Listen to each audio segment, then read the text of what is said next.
Sahabat Indonesia, respon pemerintah terhadap bencana banjir di Sumatera ini sangat cepat ya, karena dari beberapa kementerian ini langsung bergerak cepat untuk menyelesaikan ataupun mencabut izin yang dimiliki oleh beberapa perusahaan yang ada di wilayah bencana ini ya. Jadi ada sekitar puluhan ya. Jadi puluhan dari perusahaan-perusahaan yang berada di lokasi banjir di 3 provinsi itu, yaitu di Aceh, Sumatera Barat, dan Sumatera Utara itu yang izinnya dicabut. Izinnya dicabut atau ditarik ya. Karena mereka disinyalir ikut memperbesar adanya bencana banjir di Sumatera beberapa waktu yang lalu, dan sampai sekarang masih dilakukan tanggap darurat terhadap bencana ini. Nah, seperti apa langkah-langkah dari berbagai kementerian? Karena di situ ada Kementerian Lingkungan Hidup, ada Kementerian Kehutanan juga yang melakukan tindakan-tindakan cepat untuk menyelesaikan ataupun menarik dan mencabut izin-izin dari beberapa perusahaan yang jumlahnya sekitar, kalau digabungkan ya,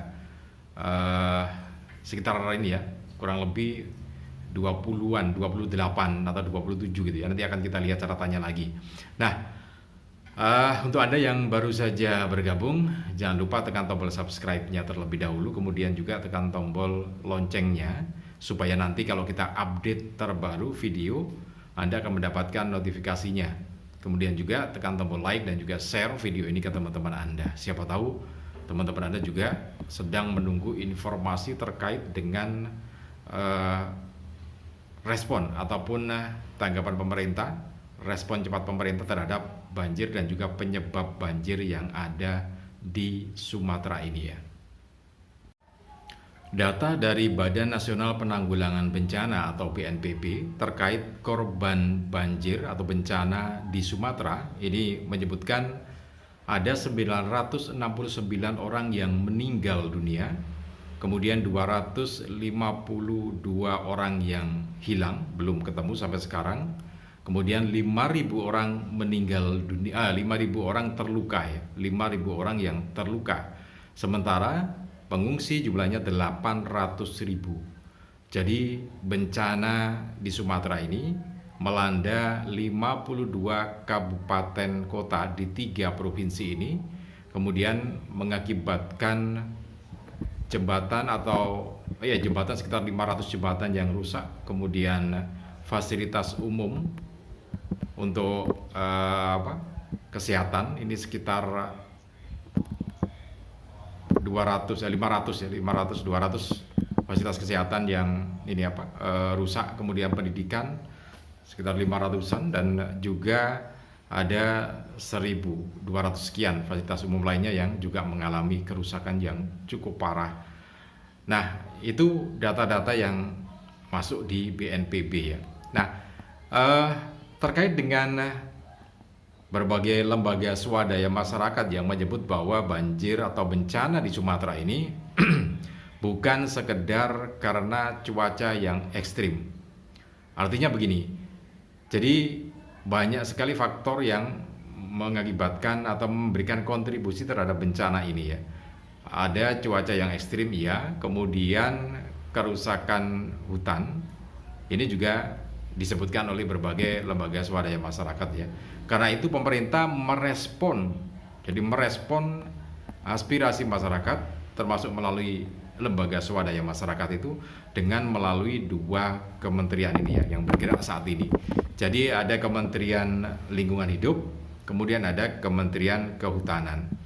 Nah, sudah bergerak. Jadi Kementerian Lingkungan Hidup ini saat ini sudah mencabut izin lingkungan dari perusahaan-perusahaan yang berada di lokasi terjadinya banjir itu. Jadi ada analisa, kemudian dipetakan berdasarkan kondisi perusahaan itu berlokasi, kemudian lokasinya yang terkait dengan banjir itu, dan emang ada yang terkait ya, sehingga ada 8 perusahaan yang dicabut izin lingkungannya karena nanti akan dievaluasi, dilihat. Nah, setelah dilihat akan peta ulangkan lagi ya datanya. Kalau memang ini benar-benar terbukti ada pelanggaran termasuk terhadap kondisi lingkungan, maka akan dijadikan naik jadi pidana gitu ya, karena sudah mengakibatkan orang meninggal dunia, kemudian juga mengakibatkan kerugian ekonomi karena rumah warga yang rusak itu, kemudian kerugian material yang lainnya juga yang sangat-sangat parah. Karena itu yang dilakukan ya.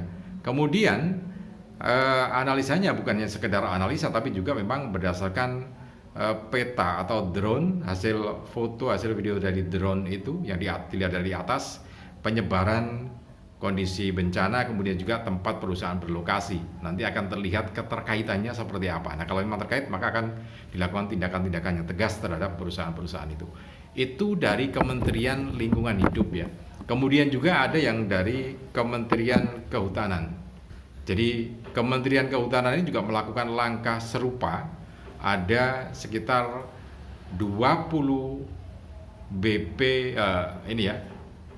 Jadi PBPH ini izin untuk perizinan berusaha pemanfaatan hutan, PBPH, yang di situ ada wilayah hutan sekitar 750 ribu wilayah hutan yang kemudian dijadikan untuk perusahaan memanfaatkan hutan itu, sehingga itu yang kemudian dilakukan pencabutan. Jadi rencana akan dilakukan pencabutan itu. Nah, ini bukan sekedar angin surga, tapi memang real akan dilakukan, karena sebelumnya di tahun 2025 ini sendiri pada bulan Februari yang lalu pemerintah melalui Kementerian Kehutanan seperti yang diinstruksikan oleh Presiden Prabowo Subianto ini sudah mencabut izin PBPH, perizinan berusaha pemanfaatan hutan, itu sekitar 500 ribu hektar yang sudah dikembalikan lagi atau dicabut ya, artinya itu dikembalikan lagi jadi hutan gitu. Ada 500 ribu hektar dari 18 perusahaan. Itu awal tahun 2025 pada bulan Februari yang lalu. Nah, kemudian saat ini bersamaan dengan bencana di Sumatera ini, maka ada sekitar 20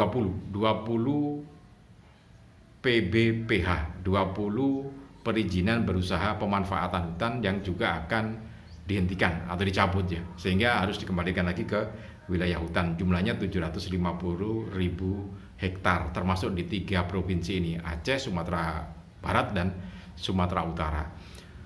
Nah, ini yang dilakukan oleh Kementerian Kehutanan, sehingga nantinya ini akan menjadi langkah-langkah yang sangat dinantikan masyarakat. Jadi memang benar-benar terintegrasi ya antara kementerian yang satu dengan kementerian yang lainnya, kemudian aspirasi yang ada di masyarakat direspon baik gitu ya.